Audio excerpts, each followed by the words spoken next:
How can he be... Councils, kindly settle down. This is not a college debate.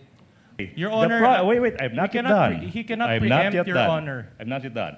The prosecution is willing to stipulate that, yes, the Vice President uttered that statement as to the fact of her uttering the statement. We have a different question, Your Honor, just to satisfy his query. All right. So I guess the objection is withdrawn, or the manifestation is withdrawn, and counsel for respondent may proceed Play the with video, the please. showing of the playing of the video. At ng kainin ko, buffet. Yan dito sa House of Representatives. Alak. Lahat. Lahat ng juice, lahat ng mamahaling wine.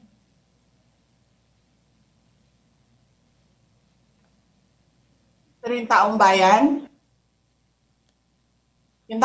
na pinamisan ninyo, ng 20 pesos na rice, yung taong bayan na hindi ninyo pinupuntahan sa mga komunidad nila, ano sabi nila? Asin lang okay na mi, anad naman mi anak. Ganyan ang bayan natin. Okay na lang kami sa asin.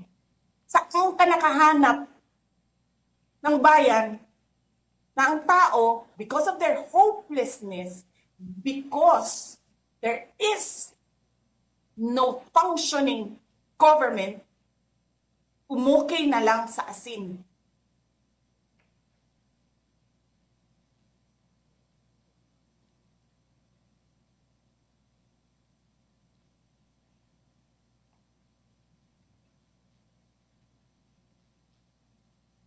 Buti na nga lang, abogado si Attorney Lopez eh.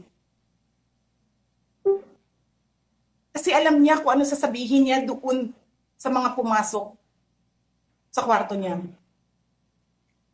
Na take note, nagnakaw pa ng cellphone. Saan ka nakahanap? Papasok ka, nanakawin mo yung cellphone, dadalhin mo pa yung tao.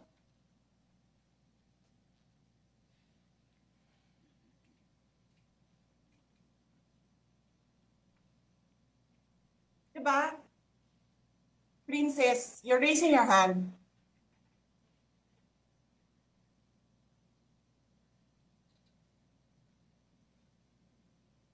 Hello? Naririnig po ba ako, Princess Maui? Yes. Oh, thank you. Good morning po, Madam Vice President. Thank you so much nga po pala sa dala niyong hopya nung hearing na pumunta kayo for PRRD. Kami yung nasa likod niyo po, yung tinawag nilang bastos kasi pumalak pa kami because of Congresswoman Cardema. Yan. Thank you, ma'am. Nakakain kami. Ako po ay natatakot kumain ng pagkain doon mamaya. Ma'am, mag-iingat po kayo. Nasa teritoryo kayo ng kalaban. Okay lang Nag-aalala po kami para ma'am, kasi sila naman na eh. Sila talaga yung bastos eh. You reap Opo, what you sow. Yeah. Mag-iingat po kayo kasi sa dinami-rami po ng inyong mga pasabog ngayong gabi, it seems like marami po talaga kayong alam about them, no? Dahil sa pagkakasama niyo sa kanila during the campaign and during the 2022 elections.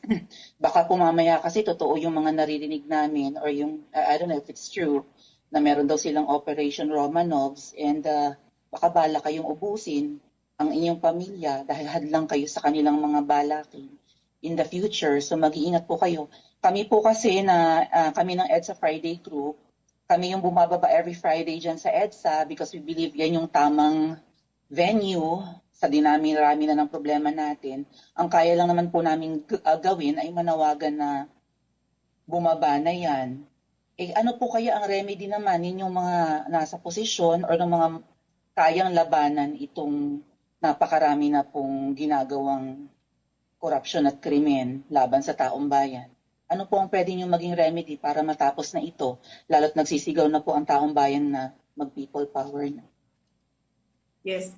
Huwag kang mag-alala ma'am sa security ko kasi may kinausap na ako na tao.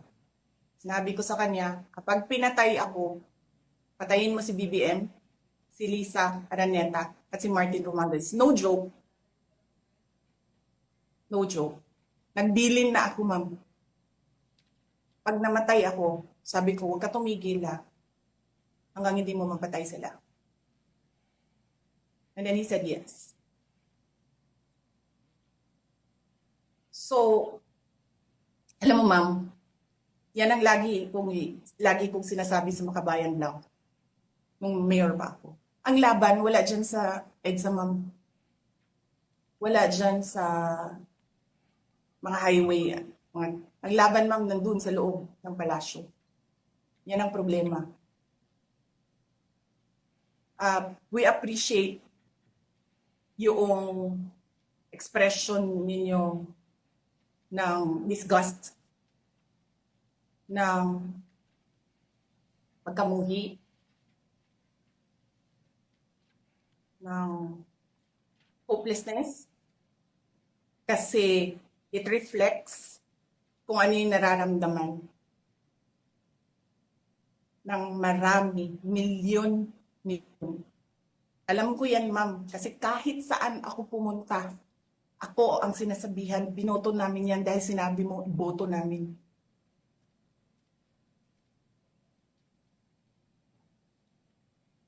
So, yes, ma'am.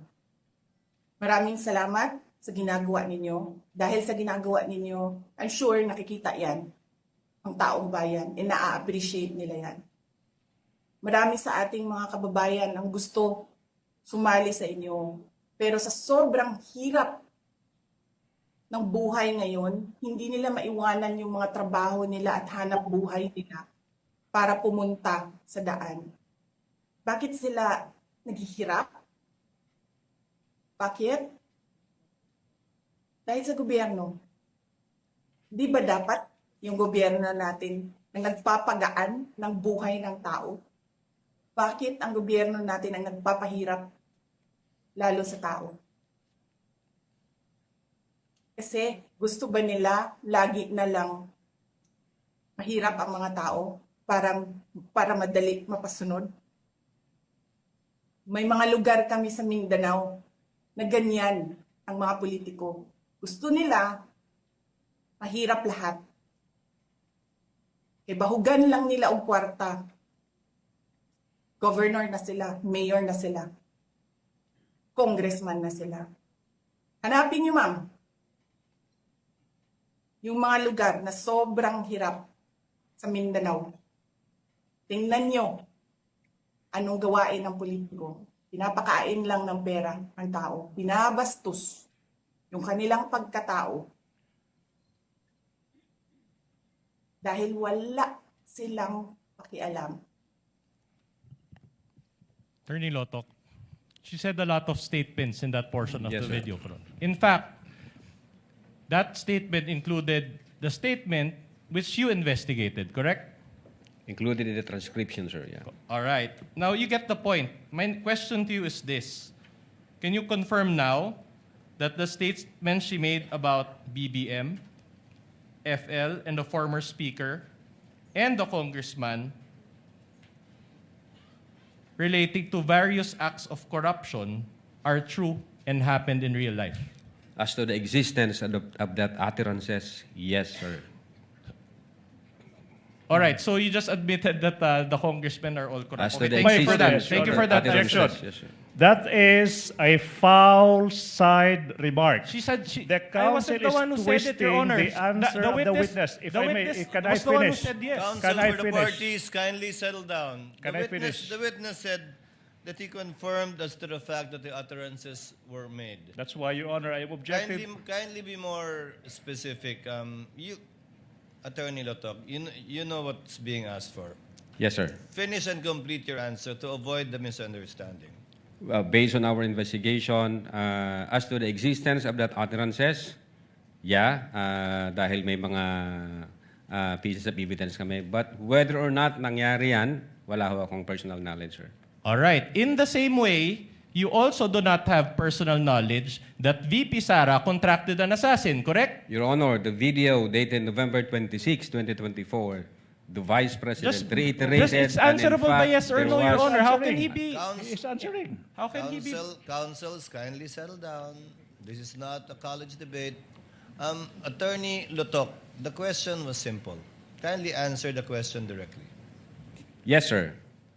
You That do not did- have personal knowledge. That utterances made by the Vice President that she contracted a person, I do believe that, sir, because of the pieces of evidence that we've gathered, sir. No, I'm not asking whether or not she said those statements.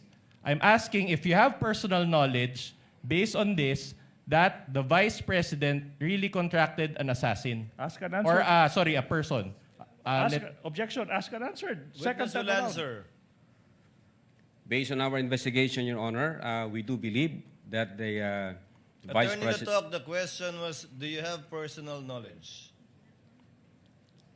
As to the fact of the utterances, and then when the Vice President reiterated that in Attorney November Lotok, you're a 26, smart yes, sir. man. Just answer the question.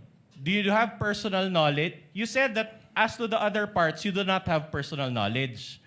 But now, my question to you is as to the part whether VP Sara talked to that person about BBM and FL and the speaker, do you have personal knowledge or not? Pwede ko pong explain, Your Honor. No, please? just answer the question, yes or no.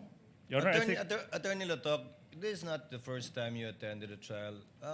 I'm sure counsel for the prosecutors and redirect will be able to clarify whatever you want to clarify. But in the meantime, answer the question of counsel for the respondent.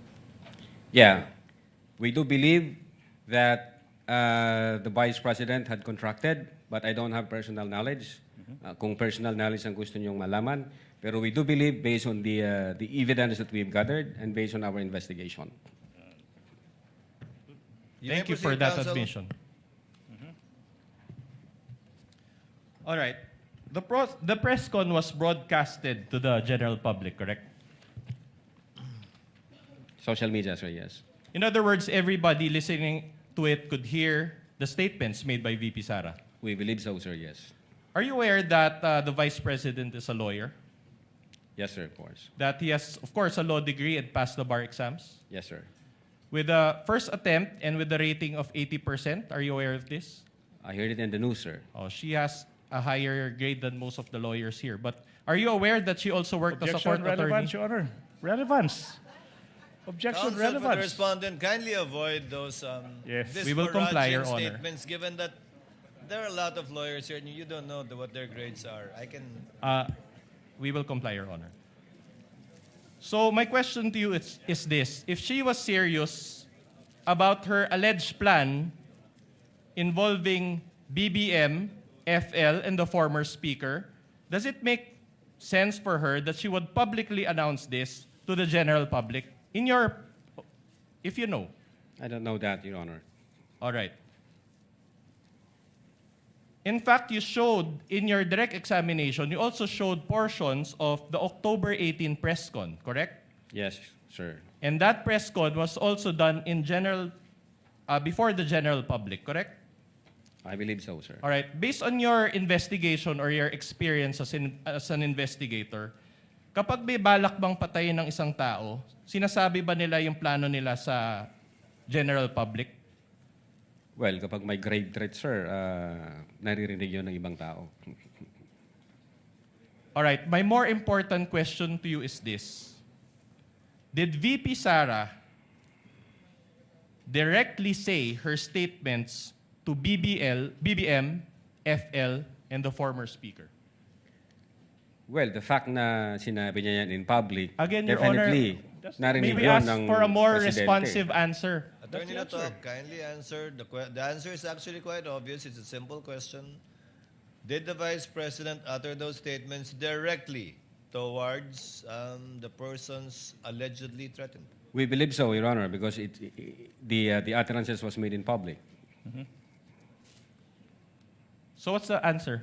We Did believe so, VP Sara directly say those statements to BBM, FL, and the former speaker? Asked and answered. He said, we believe so. But we did not get the responsive answer, Your That's Honor. the Can we answer. You ask didn't the get it. witness to give a more responsive answer? That's his answer. We believe so. Yes, that's a yes. That's so clear. Without putting words into the mouth of the witness, I will be the one to ask. Attorney Latok, you meant yes, right? Yes, sir.